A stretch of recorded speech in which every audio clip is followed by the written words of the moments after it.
live. Yay! Hey guys, welcome everybody. to the Double Feature Creature Crips presentation on Meddling Kids. We are so excited to have you guys here tonight. We start the discussion usually we start at about 7:30. We might start it a little bit earlier tonight. But we give everybody a little bit of time to trickle on in for those who want to join us. So, why don't, while we're getting started, while we're waiting for people to show up, Taylor, why don't you tell us a little bit of what you're reading right now?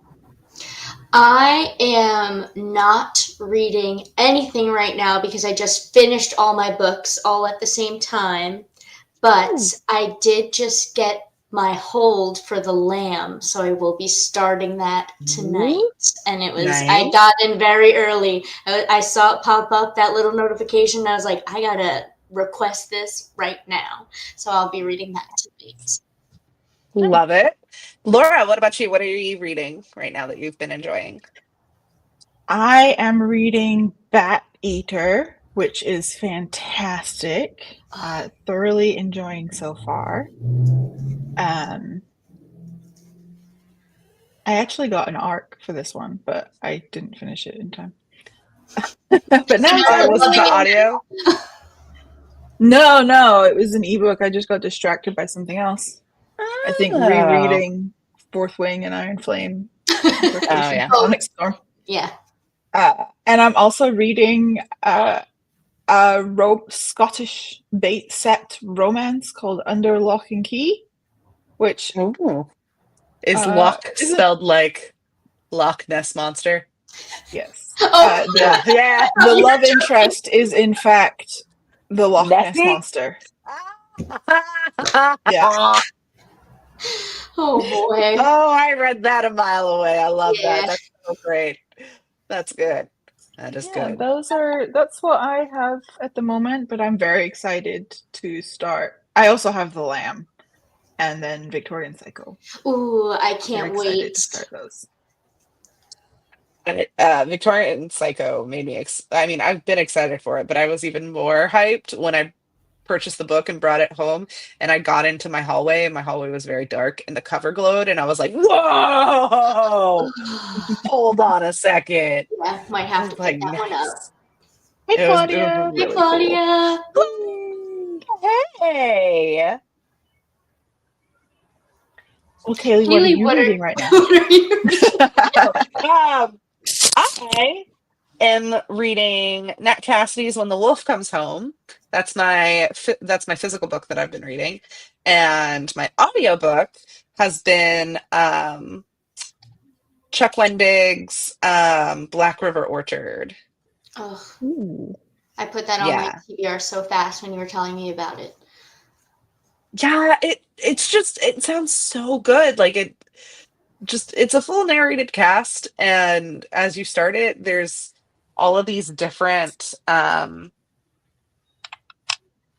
I love a fully narrated cast because 9 times out of 10 it tells me I'm going to be getting like different perspectives from like different narratives. And this one, I'm excited to see how everyone's narrative lines up, because there's all these little vignettes going, and I just know that we're gonna converge at some point, and so I'm very excited to see how, in a very like exciting, nerdy way. Ooh, Also, I'm excited to listen. Also, I miss apples. Like, I miss being able to go to orchards and things like that. That sounds so lame, but it actually makes sense when you read the book. I do miss orchards. Like, I miss full disclosure, I didn't finish reading the book. I'm at 60%, but I'm enjoying it so far. Girl, it's Claudia, fine. you're fine. Don't worry about it, Claudia. Don't worry. You're here for the vibes. Yeah. Claudia's our ride or die. I love Claudia so much. Full disclosure. Oh, Claudia. Well, we have a section that if you don't want to get into spoilers, we'll give you the warning beforehand. So we'll give you a warning if you would not like spoilers, Claudia, because we like you. Only like you. Everybody else has to sit and listen. We'll be like, this is for Claudia only. The rest of you, wreck your books. No one, wreck your books. Okay. So, I'm ready for spoilers. Spoilers. I love you. Claudia, I love you. Okay, well, it is 7:20, and Claudia is here. So, I think if you guys are Looks ready. like we got some other people watching too. Hi, everybody. Hi, everyone. If you're here and it's your first time, or if you're just excited to be here, go ahead and put. I'm still going to finish reading the book. Good, Claudia. Good for you. Proud of you. Go ahead and say hi. Sydney's here. Hey, Sydney. Hi, Sid. Let's see. Oh, that makes me so happy. Okay. So let me shrink my screen a bit and move my Chrome browser with all. Oh, it helps if I realize I'm in Chrome. Yeah. Let me shrink this guy down. So I have my discussion notes with me. All right. Perfect. Well, without any further ado, we are your hosts. Welcome to the Double Feature Creature Crypts presents Meddling Kids book discussion. I am Kaylee Creates. I'm Lady Tartan. And I'm Taylor Page. Woo! Welcome. We're happy to have you all here. As you all know, we read Meddling Kids this month by Edgar Cantero. It was for our found family theme in which we picked it for. Let's see. And I actually think we can move on to the next slide. Mm-hmm. Behold, memes. We will always give you memes now. This is our new fun thing that we do, that we gather and share with everyone. These are our non-spoiler, out-of-context memes for Meddling Kids. Who wants to go first on what they added? Oh boy. I'll go first. Starting in the top left corner, we have Morla, the Ancient One from Neverending Story. And then what else did you add? I also added the tampon in the top right, the little Garfield toy stuck on the window. An icon. And absolutely. In the bottom left, we have Weezer, an album cover in honor of the Weezers. I figured Kaylee would appreciate. I do. And then last but not least, the NOS Laura, cart. If I were you, I would look like Buddy Holly. Aww. Buddy Holly. Imagine all the Weezers popping up being like, ooh, wee. Sorry. Okay, and then we have the NOS cart in honor of some of the hijinks in the book. I was so happy when I found that picture. Let's go! Oh my god, it's so good. Okay, so I'll go next. We have starting with Daphne and Velma. Andy and Carrie, Daphne and Velma. Make your choices. We have when you donate a book to show your neighbors how much you like them, and it's the Necronomicon. After all, why not? Why shouldn't I read from the Necronomicon? Because it's always a good idea. Always. To read it aloud? Aloud to all your friends. You never know what read the Necronomicon, light the black flame candle. Let's go. Give him a little gift. Give him a little curse. And that's no big deal. Are you are you possessed or are you blessed? To say really. We have a shaken popped soda can. Uh, um, and Al over here, he's got his bench because we love Crazy Al, and we made him Bob from Schitt's Creek. And then I am the spirit because at the very end, when we have a reveal in the last 5 pages, Claudia, I felt like cover your ears. We'll get to yeah, that. yeah. I felt like that was very on brand. Sharing is caring, and you need good ambient lighting. Real friends here. That's it. That's it. All right, Taylor, talk about yours. So I over here on the left have Doofy from Scary Movie. Is that dating myself? Like, when did that come out? But Classic. I don't It's know. timeless. It gave me like Captain Al energy at the end. I don't know. I just saw a vision.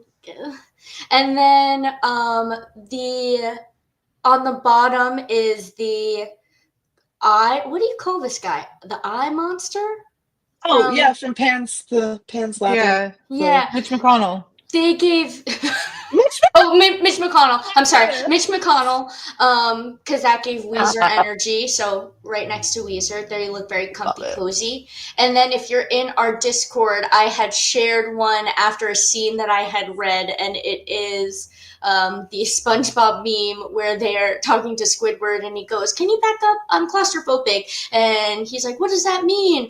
And it means he's afraid of Santa Claus. Ho ho ho! Stop, Patrick! You're scaring him. So that's what I added. So good.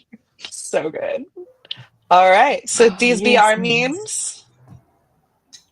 Let's go, gang. Let's get into it. We have our book discussion ready for you all. Book starts out, and we have our main girl, Andy. We have our main girl, Andy, and she is vibing in a bar after one of their old big baddie nemesis, right, gets released from parole. And she just is so inclined to go visit, this man. Yep. Which leads us on to our other shenanigans that carry on in this book, which would be the kids are kind of Oh wait, right. did I go too early? No, you're good. Yeah. Okay. You went right. We segued right. I gotta sneeze. Pineapple. Yeah. I hate you both so much. Oh, sorry. Okay. I was trying to help. It was gonna feel so good. You're all right. It's fine. You chased it away. No. I was like, oh God, oh no. But yes, it was not coming. So thank you guys. Yeah, so the kids are kind of all right. They're kids that have grown up, each with their respective baggage. Baggage. That's a good way to put it. Yeah. Yeah. They each have their own respective baggage. I know we're first introduced to Carrie and her aggression, right? Like she's got aggression issues. She's got a drinking problem. We have, did I say Carrie? Andy. We're introduced to Andy, and she's got her aggression and her drinking problem. Carrie we're has introduced. A drinking problem. No, that was Carrie. Yeah. Oh, Carrie has the drinking. Okay. Andy is aggressive. And Andy's aggressive. Carrie has the drinking problem. Yes. Oh, they are not okay. MCR starts playing. Yeah. Somebody call Brian. But that's a throwback to the December show, folks. But then we have Nate, who has been in and out of mental institutions, and Nate has Peter, who may or may not be a figment of his imagination. Yeah. But he seems like he's doing okay. He's the actually all right one. Yeah, for someone who has one. You go. Yeah. I was going to say, for someone who's consistently checked himself in and out of mental institutions, he does seem to be the most put together, Yeah, like the I most said. okay. Yeah, say it Yeah, with like me. We love a self-aware king. we love a self-aware king. King. I think there's something there. I think there's something to be said for when you experience trauma and you know that you've experienced trauma and you're going through trauma, that you admit you're going through trauma, Mm-hmm. because then yeah, self-awareness is the key, because a lot of some issues would, I think, in this book be steered different directions if other characters were as aware. Yeah. And Yes. he's also the one that is like, what we saw was real. That's why we're all messed up. Yeah. It's, Yeah, again, the self aware king. Yeah. And yeah, he's he's the always one trying to who's. help the rest of the gang. Like you can see it. He's kind of in all of the messed up things that they experienced, he does bring them together and he centers them and he's kind of like the voice of reason. I love that Yeah. Nate is like, I'm only 50% here, but I'm going to give you 100% of my Oh, 50. me. Yeah. Yeah. Oh Like, yeah. yeah, you go, King, you go. Okay. And Andy's Um, clearly got something going on with her. Oh, look, Carrie's hair is caressing me, Andy, and it's happy, and it's sad. And Hmm. what do you Andy mean? has. That's Oh, Andy. interesting. Andy, Is that Andy mental has. or infatuation? I guess we have to I don't know. I've been decide. infatuated, but I've never imagined someone's hair I mean, you've never been like, hung up on somebody? Lori, yeah, but you not. take drugs? I don't know. I've just never hallucinated someone's hair being like Mike Wazowski's girlfriend in Monsters Inc. You're not meeting I the mean, right like, if it's people. really if it's Oh, really that was a meme curly. we should have done. We Oh, should have. we could have done Cecilia. That Ah, was her name. Thank you. Sincerely. yeah, Cecilia. Um, but I think, okay, the sentient hair, I think, is just like a way to describe curly hair. Like, it's got a life of its own. It Yeah. moves on its Yeah. own. Was So I her hair can't. It curly did seem though? to glow a lot, like Rapunzel. Yeah. Yeah. Maybe a Yeah, little I think it was magical. wavy. I think she had wavy hair. There's a picture. Hold on, I can tell you what her hair looked like. Because in the book, it's got a picture. Yeah, she's got curly hair. Oh, your book has pictures? In the Oh, very just the newspaper beginning. article, right? Oh, yeah, you're right. Mine Yeah, does too. it's. I lied. I lied to you all. It took me a hot second to realize which one was Andy, which sounds terrible, but it did. It took me a second, and I went, "Oh,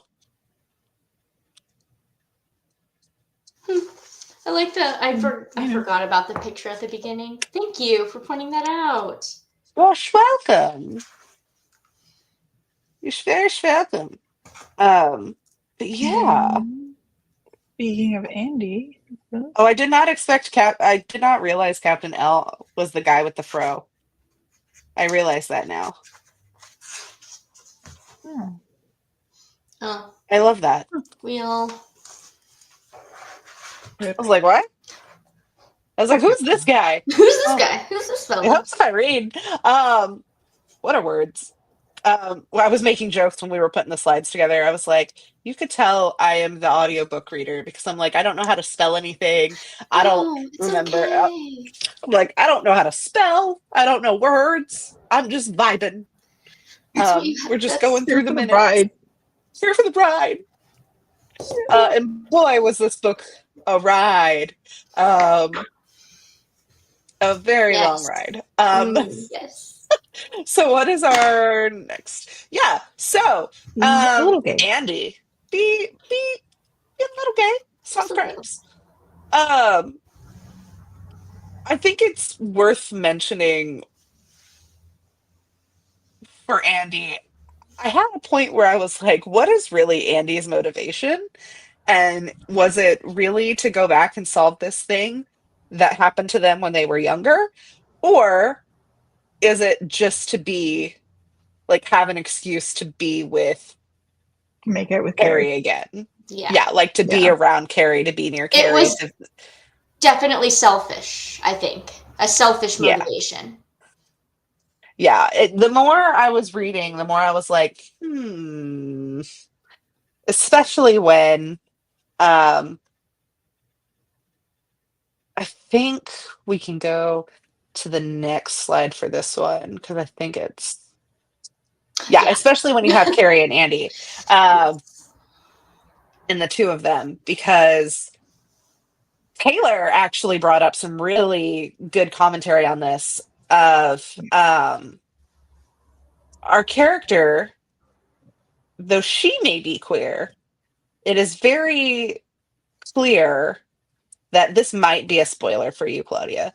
Um, it was very clear that Carrie was not, nor was Carrie quite thinking of Andy that way, Hmm. even though Andy was desperately like wanting her to. Oh, it actually made me a little uncomfortable at the end. Yes, it Like did. when uh spoilers obviously, when Carrie's like, "Are you okay with this not being like," obviously meaning not being like a sexual relationship. Even though they're gonna get a one bed apartment. Yeah.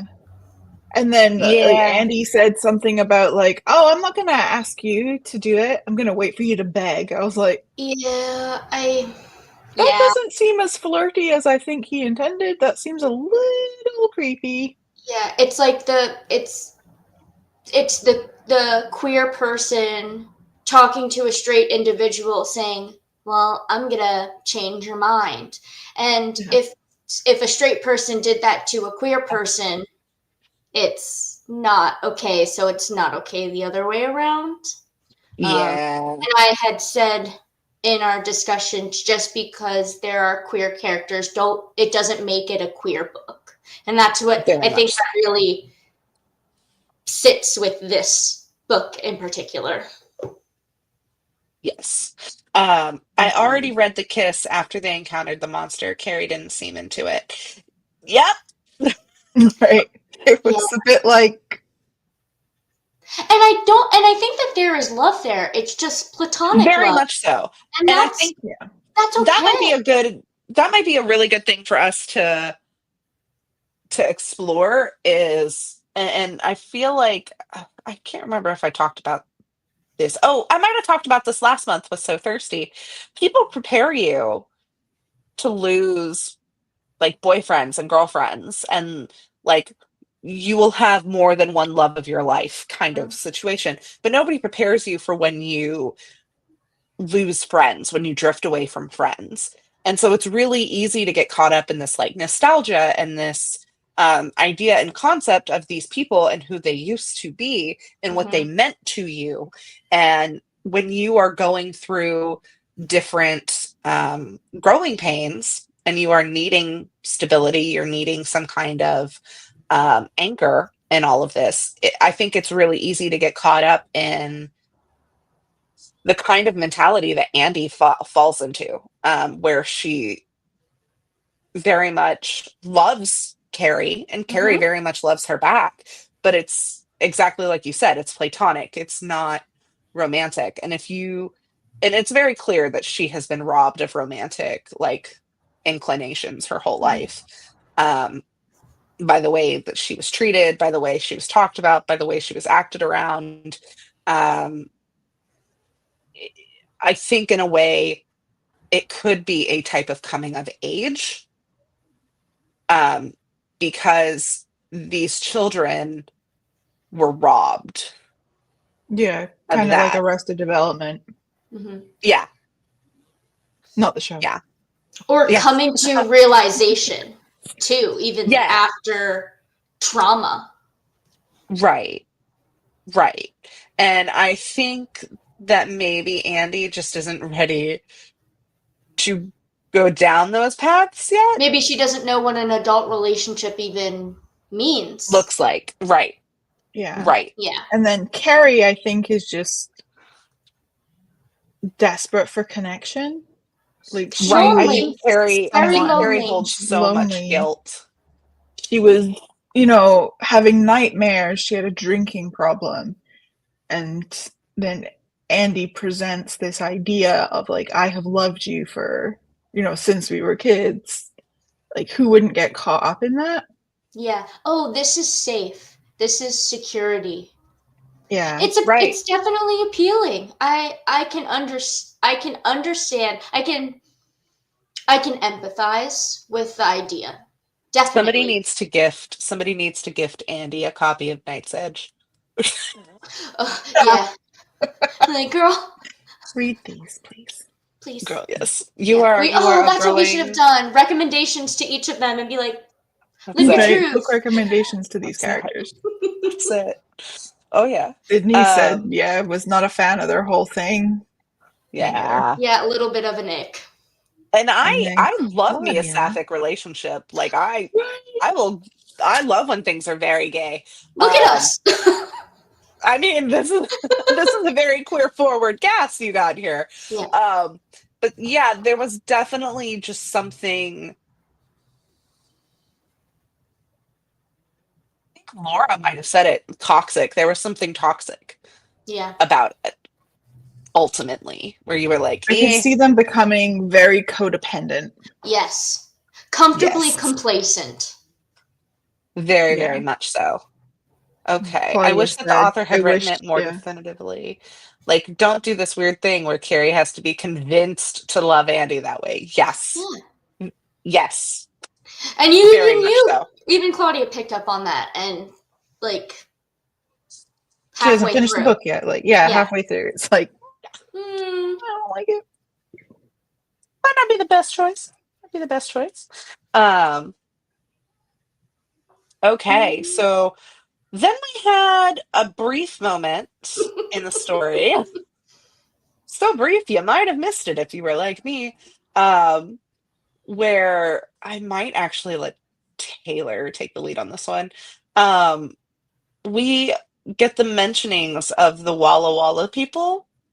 Yes, right? And the indigenous tribe that is in the area of Oregon, and it talks about the first dwellers and the people that the indigenous tribe were afraid of, and all this wonderfully eerie kind of, could be folklore, could be real. These were the first people, but who were the first people before the first people? And I am such a fan of indigenous stories. I love hearing about them. I love especially creepy ones, because it could be, that's our history too. Like this was in America. This was the stories that they told and they shared. And so I love that. And then we just didn't hear about it again. And the more I think about it, the more this story, like, I mean, this is, if you want to put your fancy pants and your academia hat on, I feel like this story at its core isn't about kids on bikes. It's not about, like, let's get the gang back together. I feel like it's a story about colonization. Yeah, I could see aspects of that. And it's very Eldridge, like Lovecraftian horror. And Lovecraft was a notorious racist. Like, there are elements in this story that are definitely under the surface, but I just don't feel like they are actualized in, like, you can't bring up a very interesting indigenous story and then be like, but we're going to do the opposite of that. Like, which is basically what happened. And I thought that would have been such a cool way to go, and that's what I thought they were going to go, but it was a red herring, which is a Scooby-Doo trope, and which I understand, but give me it.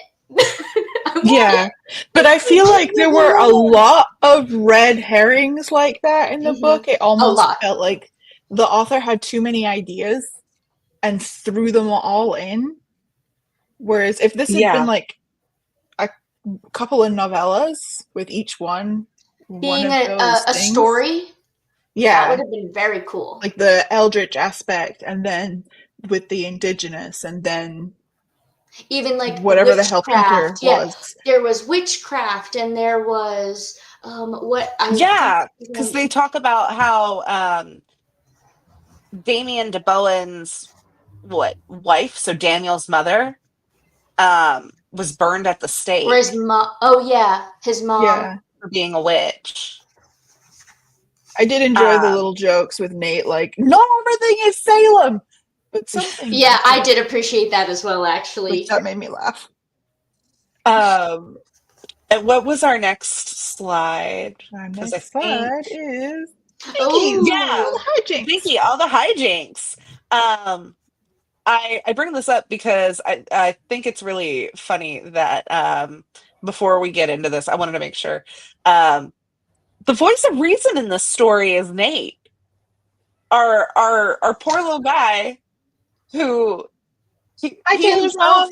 I just saw that. Hi mom. I'm totally confused what I'm Taylor's mom is. Welcome. Excellent. Happy Welcome. You're here.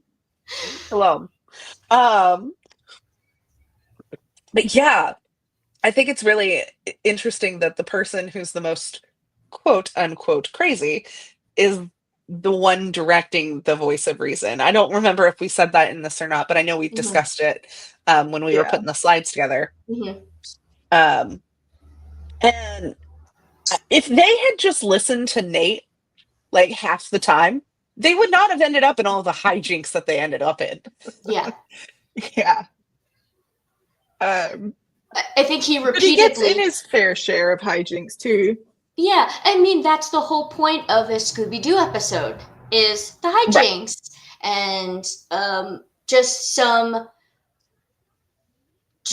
scenes that are, you have to suspend your disbelief. I believe Laura talked about the hospital scene. Like how they get Nate out of the hospital, he gets in a straitjacket with a helmet. Yeah. And the dog brings him and they pull a string, essentially, and rip him? Right. Rip him out of the... Yeah, it's the door scene. What is this, Jackass? When they're running through the hallways and they just continually loop through. And then, of course, the mining cart with the CO2 cartridge. I was like, NOS! Yeah, hit the NOS! I live my life a quarter mile at a time. Yeah. Yeah. For everyone that doesn't know, one of my niche interests is the Fast and the Furious trilogy. I think they're fantastic and very entertaining. I think she does. She does a rewatch at least once a year of all of the films. I watch all of them. Wow. You'd be so proud. I actually watched. I have not seen them. I have not seen them all, but I have seen Tokyo Drift. Tokyo Drift is one of the best ones. Yeah. Honestly, Tokyo Drift is fantastic. I was like, ooh! I love that they folded it back into the lore later. Like, I didn't know I was watching Fast and the Furious. I was like, what is this? And then I started seeing a bunch of fancy cars, and I was like, I wonder if this is Fast and the Furious. Oh yeah, it is. Yeah, it is. And Vin Diesel's there for a minute, right? Yeah, at the end. Yeah, he made it. I wonder if you know how to live in Tokyo. Yeah. We'll see. Yeah, I did enjoy the little hijinks moments of silliness. Well, it's nostalgic. It is nostalgic for that reason of why we loved silly Scooby-Doo episodes. And yeah, like you could see it in your head. Yeah. There was a large part of this book for me that a large part of it just felt like Scooby-Doo Wattpad. Like somebody just had like a Scooby-Doo blog growing up and was like, I write Scooby-Doo fan fiction. And then they were like, wait, now how do I make this into more? How do I make this like a connected world is almost what it felt like. The hijinks were great. Like there were things about the book that I was like, that's fun. That's very fun. That's very, like tight knit. And I appreciate that. And then there was something where I was like, some of the just little things. One thing that cracked me up was when they were trying to do the de-summoning at the end. And Joey was like, well, I'm not bleeding. And then Carrie has to hold Andy back because she immediately goes to punch him in the face. Yeah. Like, so that he is bleeding. I was like, Carrie, no, don't! Joey, don't get me started. It's my signature pose. The amount of times I thought the bad guy was going to be like either Captain Al or Joey, I was praying it wasn't Captain Al, though, to be honest. I was like, please don't do this to me. I love the kooky guy. Please. Yes. I always root for the kooky ones. Yeah. Right. So.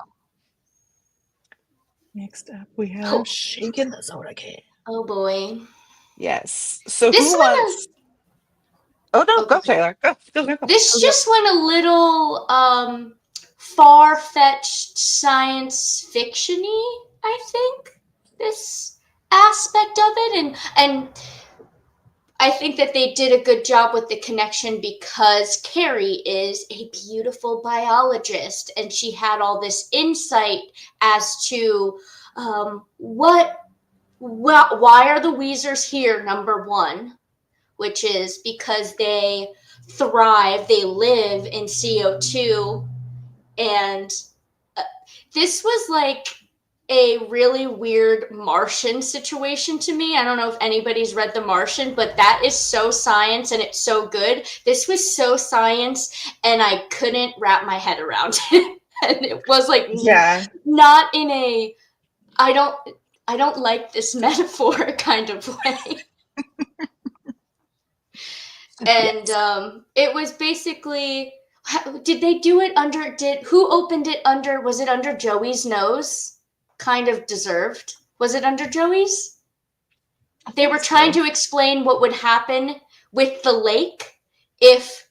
Right. Yeah, it was Joey. Yeah, and so the metaphor that they used, they were trying to explain what will happen to the lake if there was like tectonic plates and all this jazz, and then Joey did not understand, and of course he's the person that just gets shit on in this, warranted, but he's very much the straight man. Carrie just shakes a Coke can that she conveniently had that Nate picked up at the store for her and cracks it under his nose and it explodes, and he goes, what was that? He didn't even get the metaphor. So it was like, why are we doing this? That's a good can of Coke. Right. What a waste. What a waste. It was odd.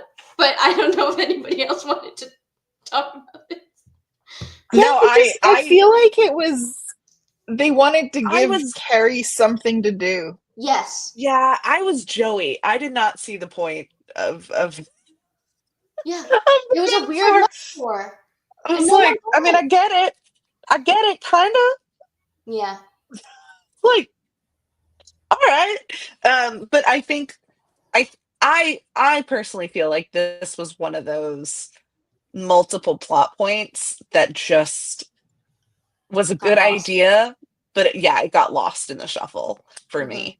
And especially since we spent so much time, like they spent so much time in the cave and with the CO2 and having to go through all of, like, I just thought this was going to connect a little bit stronger. Because CO2 is huge. Like, it's a huge plot point. And it doesn't even end up being the soda can. So what was the point? Let me see what Harry calls it. Was it like a liminal quake or something like that? Let me look. Random science words that he it was like a mush. He was like, I did research. I researched for this, guys. It's like, we don't know the research though. We're confused. Why is it? What's going on? I mean, like, I understand what happens to CO2 under things. Like, it's gonna bubble and whatnot. But like, are you gonna bubble to make the demon rise? I'm very confusion. Yes, it was. Right? Is it like when Wile E. Coyote lands on a crater or something and it bubbles up and shoots him out? What's happening? Excellent.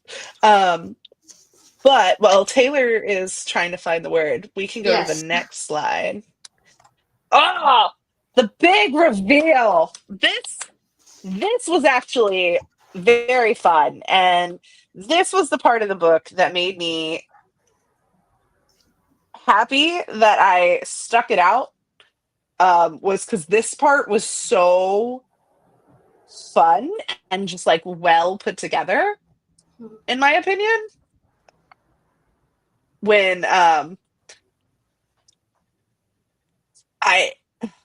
I'm trying not to talk about the next slide, while also talking about this one. Yeah.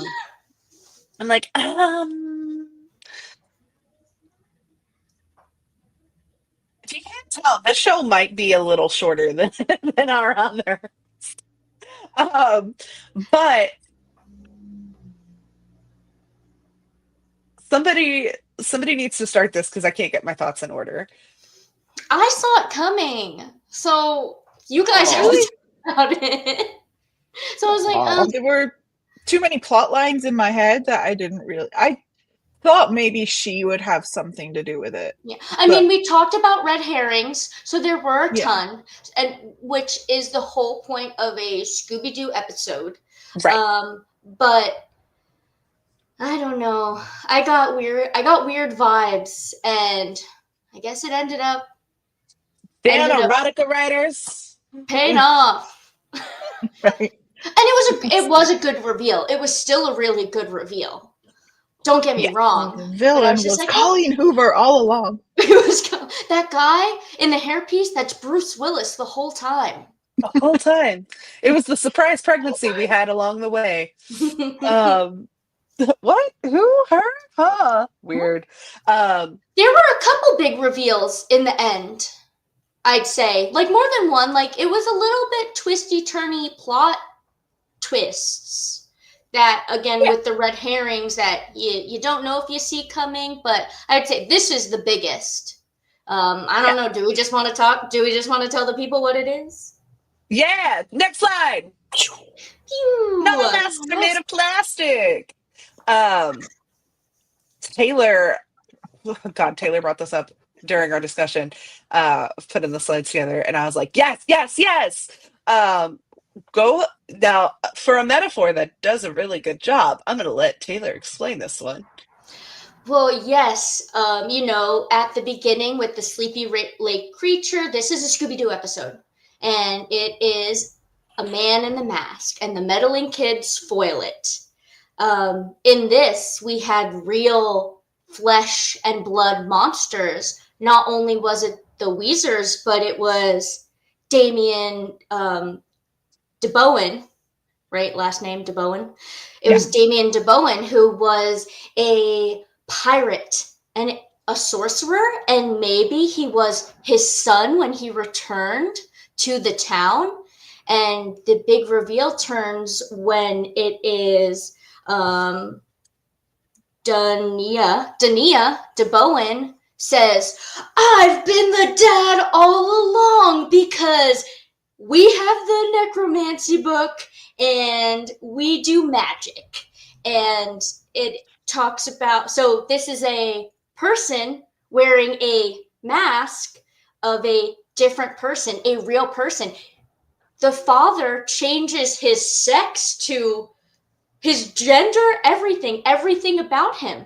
Yep. And it's right there. She's right under their noses the whole time. And not only that, but you want to add a layer into it with masks. Peter. Sorry, Claudia. Oh, yeah. Okay. Sorry, Claudia. We'll hold your hand. It's okay. We'll hold your hand here. With Peter, and she comes out being like, yeah, I've been controlling He's a this puppet. thing. Yeah, that only you can see, Nate. And then everybody's like, Nate, what have you been able to see?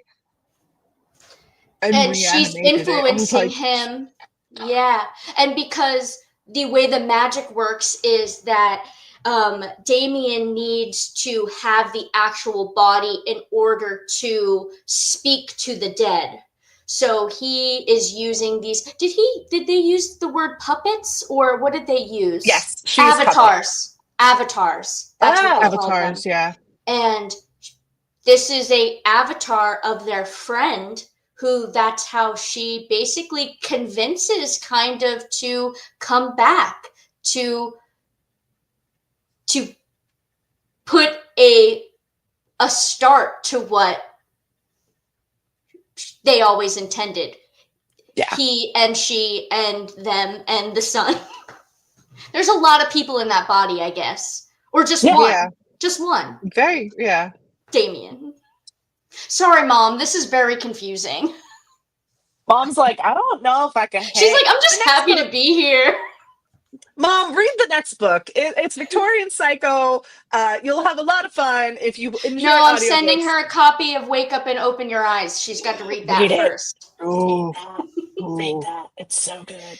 So, and I just liked the play on a mask that somebody is wearing that is not a monster mask. That is not I do like that. mask made of silicone that you can rip off.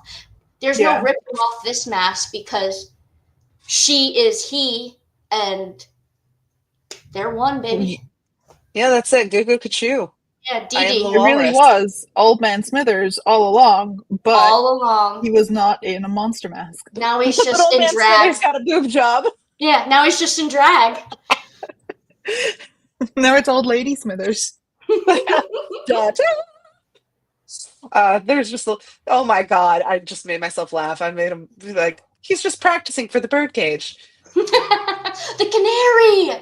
It's all connected. Look on that balls. Okay, and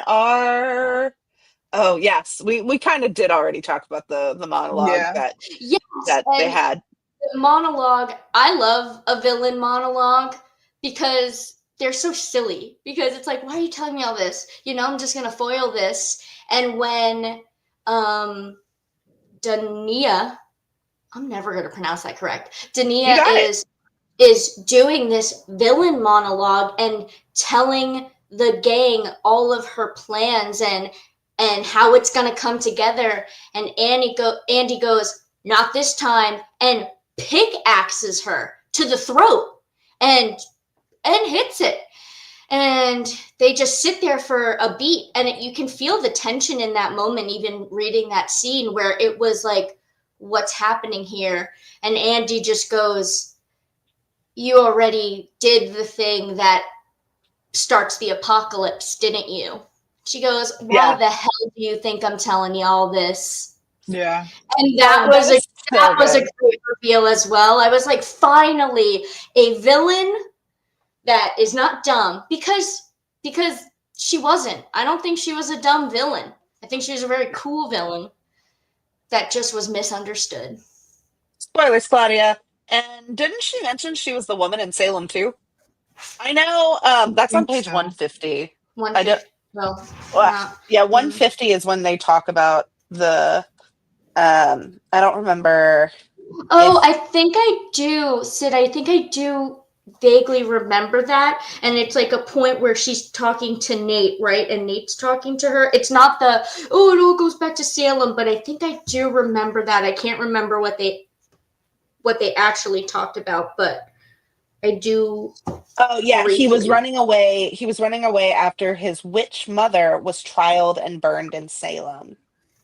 Okay, so it was his mother or her mother, their mother. Mm-hmm. I got there. Well, how many lives has he lived? Really? Does he even start with Damien? Like, who knows? Yeah, it's true. He could just be saying that. Mm-hmm. Vania, it's not very original. I mean, it's kind of a vampire trope, isn't it? Leaving the country and returning as your own son. It's been done before. Yeah, it's not very original. Then she lights a cigarette and recrosses her legs. Okay, Sharon Stone. Okay, Sharon Stone. She's no Sharon Stone.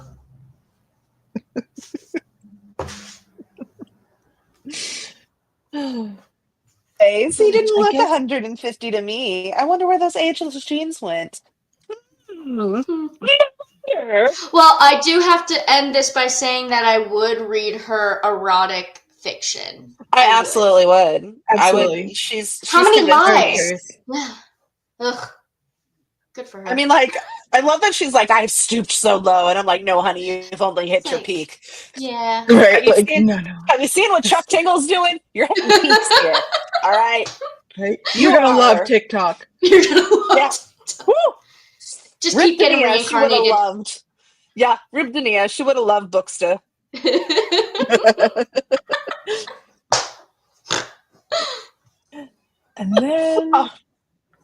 And then just a spirit dog. And his penguin. Oh boy. This one. Okay. Now, Claudia, this is the very end of the book. We're talking like the last 5 pages. Yeah, So, like the very, very end. Bear with us. Where they had to give us, in a Scooby-Doo retelling, a Scooby-Doo. It wouldn't be a book if it wasn't, if it didn't end with a talking dog. Right. Which... But, I mean, Tim was my favorite thing, without a doubt. Him and his little penguin and his... Oh, great. Little Love Timness. Love that brave dog. And then, here it is, the big spoiler. They decided he couldn't just be a dog that was kind of communicating. Yes. And the way that this was brought up was, at the end, the gang, including Joey and Tim, closed the portal that sucks the great big Cthulhu monster that's going to end the world and sends it back through the portal. And they need to have points to the pinnacle, the pentacle, the pentagram. And Joey doesn't want to bleed. And they said, we think we need a human, but all we have is Tim. Tim has got to do it. And against everyone's will, you know, Nat still has the book, the Gomorrah, like Grimoire. Gomorrah? What the heck was that? The Grimoire, and is like, hey, there's no way that you're from the Necronomicon. Yeah, there's no way that you're just a dog because we sent that thing back to where it came from, or so help me. And then the dog, Tim, talks. Because he is not a dog, or he is not just a dog. Should I read?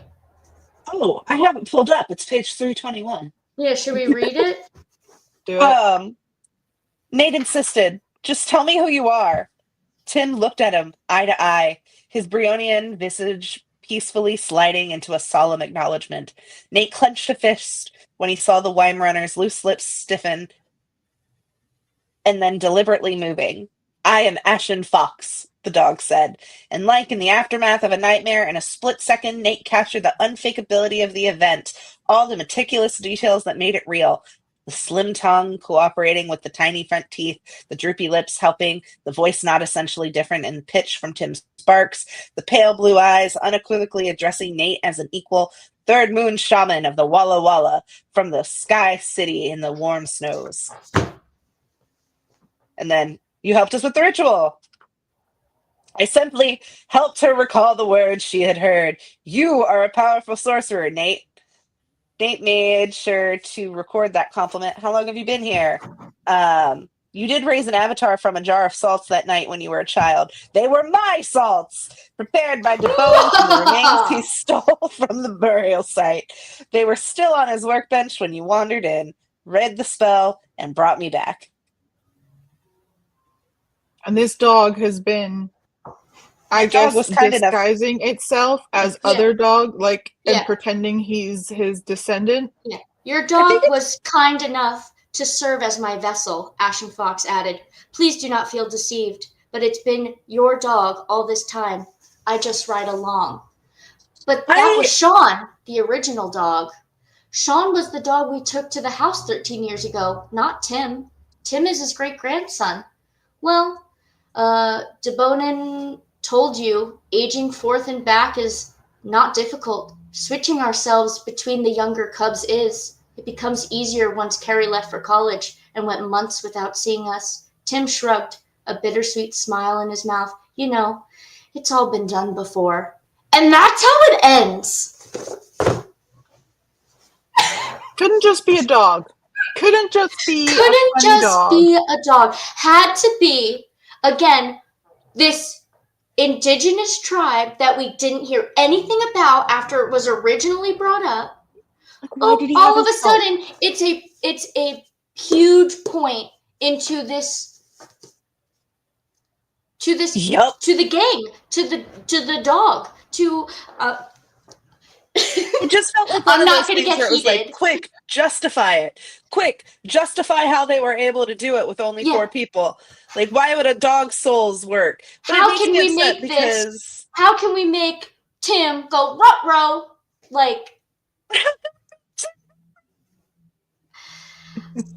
it was a less than savory ending for me, I will say. Yeah. Yeah. Although I do kind of enjoy the image of the fact that this old native dude who's been in the dog's body is now, I guess, part dog because he was obsessed with the penguin and other dog things. He loved that penguin toy. Like, that was Ash and Fox. I don't even think that was Tim. I think that was him. He just Ash and Fox and his sacred penguin. Yeah. Yeah. The shaman was just like, I love birds. I just love birds, man. I fucking love birds, man. I love them. Flightless? Tell me about them. Yeah. So that brings us to our concluding segment. We have our watch-alikes. Taylor suggested, right? Was it Taylor? Yes. Yeah. What I thought the intent was going to be of the Weezers, I thought it was going to be a Scooby-Doo on Zombie Island situation where it's like, no, the bad people are actually these people. But instead, they just like ripped people apart and were not so great. Yeah. They were in the spirit. How Sydney says, I did the audiobook, so was really surprised by it just kind of ending. Same. I was like, me too. Oh, that's it? Oh, it's done. For those of you who have, I highly encourage everyone to watch Reservation Dogs. I encourage everyone to watch Reservation Dogs because that show, first of all, is just hysterical. But how I imagine that conversation went is like when one of the main characters starts seeing a spirit guide and he's like, he's like, I am spirit. Judging him the whole time. Like the whole time. Just, that is, I am the spirit. Yeah. It is me. Yeah. Weren't the cave scenes so cool? Like there were so many creepy scenes. And it was even, that's why I was like, I felt claustrophobic in that scene because Claudia is bringing up where she is in the book. So we're sorry that we gave really huge spoilers, but you'll read it. You'll get there. You'll see it yourself. But Scooby-Doo, like I've never heard before. Still confused after the ending, but at least I know Supernatural. Woohoo! Yay!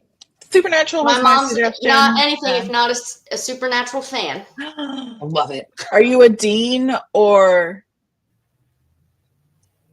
That's the only right answer. Me or my mom? Are you a Dean or the only right answer? Are you a Dean or I don't know. I mean, I don't like Sam still gives me the ick because I just think of him as Dean from Gilmore Girls. Yes. So Dean and Jensen Ackles. He can Dean with a side of Crowley. I do like some Castiel, but ultimately I'm a Dean. I feel like, damn it, Sam, like he's my younger brother. I'm like, what did you do now? See, my mom gave the right answer too. So yeah, Dean, obviously. Yeah. Duh. I shouldn't have even asked. We all know the right answer. Yeah. Sorry to any Sam lovers. It's not that Sam's bad. Dean's just better. Yeah, agreed. It's not you. It's your choice. Don't worry. Your brother. And then we Okay. have our read-alikes. Read-alikes. We sold our souls for one of them. We chose this one because the narrative of possession is kind of it's in the same vein. Also, the timeline jumps and how it was them together younger and then having to flash forward to them as adults and trying to figure out and navigate those hard adult relationships, and what people mean to you. We Sold Our Souls was one of the read-alikes we picked for Meddling Kids. And then the other was My Rec,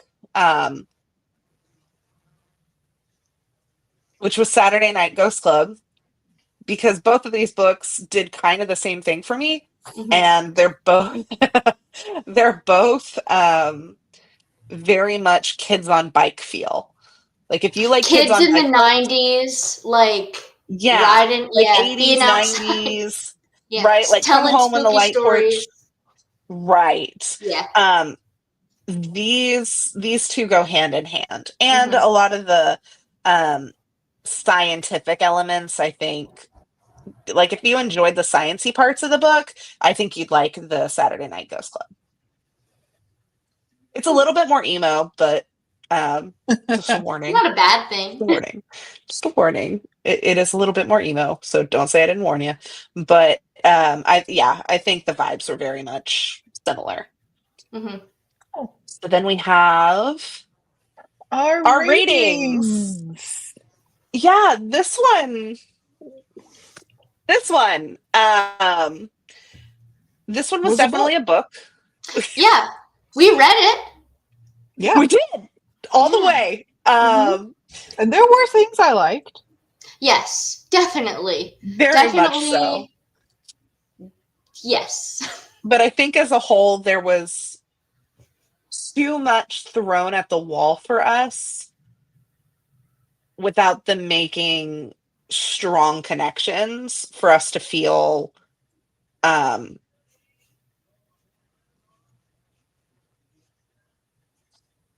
it was a more cohesive story. Yes. Yeah. If he would have done it like a short story collection where they were all somehow intertwined, but they were fleshed out, because there was a lot of great ideas. There were a ton of red herrings that I think could have almost played like a choose your own adventure.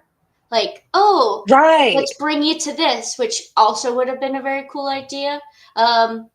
Definitely aspects that I think we all loved in this book. Cohesively. Yeah, I think ultimately, I think it was just advantageous.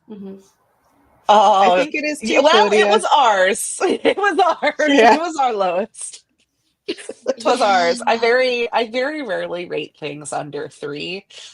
3 is like, yeah, it was okay. Wasn't really for me, but it was okay. This one was, I think, too multiple times. Yeah, I felt the same. I want to DNF this. Yeah, I felt the same as Sydney. Is like I had on here a 3. I had on this slide a 3, but it was before I finished the book. Yeah.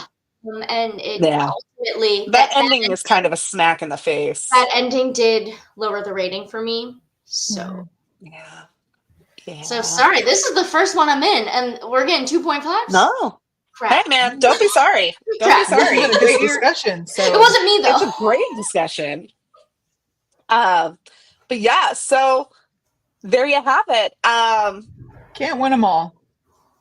No, but you know what? Hey, we all read it. We're all better for the experience. And if it wasn't for those meddling kids, maybe it could have been a little higher.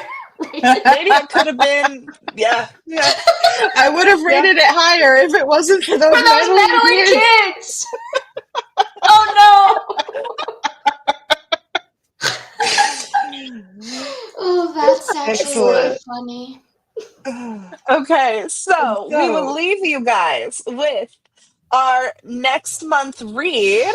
So excited. That was totally not obvious that was gonna win at all. It was quite close. You know, our last couple votes have been like really neck and neck. This one was a landslide win. There was no Yeah. contest. I know, Like, I it was just kept clear seeing within a them day. pop Like, up. all right, let's all get our holds in on I Victoria's think we did it Psycho. that first day. I think we were all We like, did. okay, we should request this, I guess. Yeah, It's we were very like, oh, popular. all right. So we will be reading Victorian Psycho by by Virginia Fiedo. Fado? Fido? We're going to learn how to pronounce her name. We will. We promise.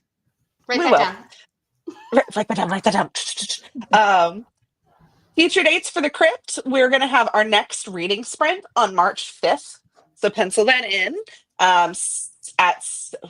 What time do we do our sprint? 7 or 7:30? 7. I think it's 7. 7. We'll have our next reading sprint at March 5th at 7 p.m. We will have our movie viewing date March 14th. I'm excited to read this and find like a really good watch along with it. I'm very excited. Me too. Next book discussion will be the same day next month. It'll be March 24th. That's just how the calendar fell, and we were all very shocked. Nice and Let's convenient. see. Yeah, very convenient. We didn't And even then- have to think about it. Yeah, no, that was super nice. Aw. Thank you for being here, Taylor's mom. Yeah, You're welcome thanks, Mom. anytime. Aw, that's so sweet. She gave birth to this. Ooh, Claudia, you have already read the arc. So So we're gonna just be DM us. chatting with you. Yeah, DM us any like movie recommendations you have, because we haven't read it yet.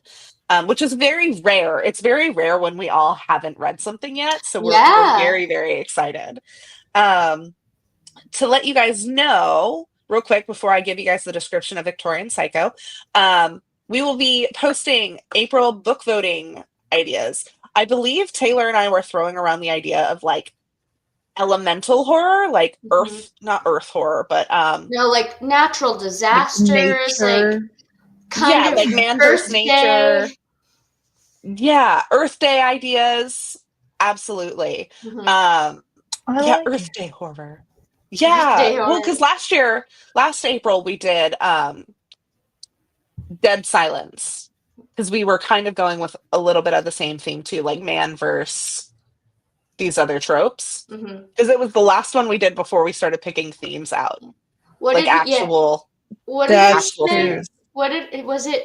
I don't even know if it's gonna sound correct pronouncing it, but I was like meteorologist. Like, ooh, meteorologist, yeah, yeah, So, that's good. That's a shout out to my mom. We love meteorologist Jim Cantore.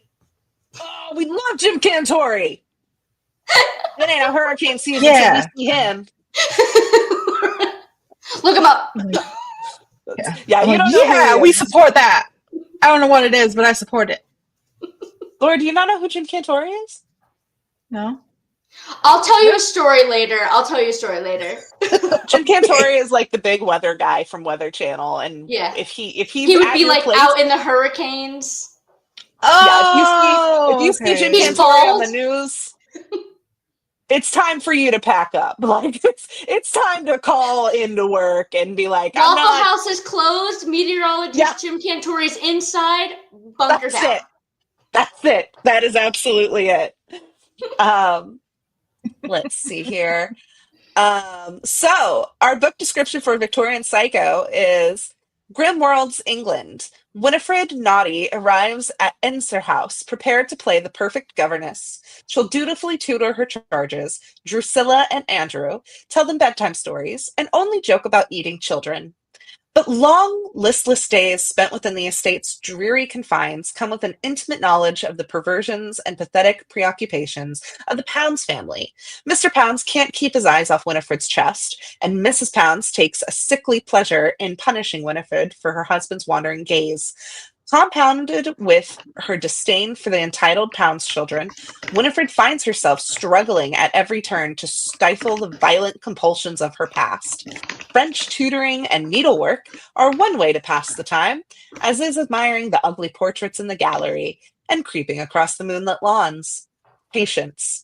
Winifred must have patience, for Christmas is coming, and she has very special gifts planned for the dear souls of Enser House. Brimming with sardonic wit and culminating in a shocking conclusion, Victorian Psycho plunges readers into the chilling mind of an iconic new literary psychopath. 4 black and white illustrations are included. Ooh. And Claudia gave us a little bit of insight on an A24 movie that might be coming out next year. Yes! Yeah. And Virginia Fato is involved as well. Like, she's awesome. screenwriting with, she talks a little bit about it on Talking Scared podcast. Okay. We love Neil. Talking Scared. We love Neil. I will say, there were a couple of maybe spoilery things, so I would recommend listening to that episode after you've read the book, because it was a really good episode. Yeah. Good advice. All righty. Well, with that, this is and Jim scared Taylor's brother when he was little. Excellent. I'll tell you about it later. So good. Well, with that is the episode. Thank you so much, everyone, for reading and joining us this month. We're so glad to have you. We look forward to having you guys next month. If you have friends who like to read, tell them to pick this book up so we can all read together. And we'll see you all March 5th, the day after Mardi Gras. We'll see you guys all March 5th. Yeah. Bye, guys. Bye, guys. Bye.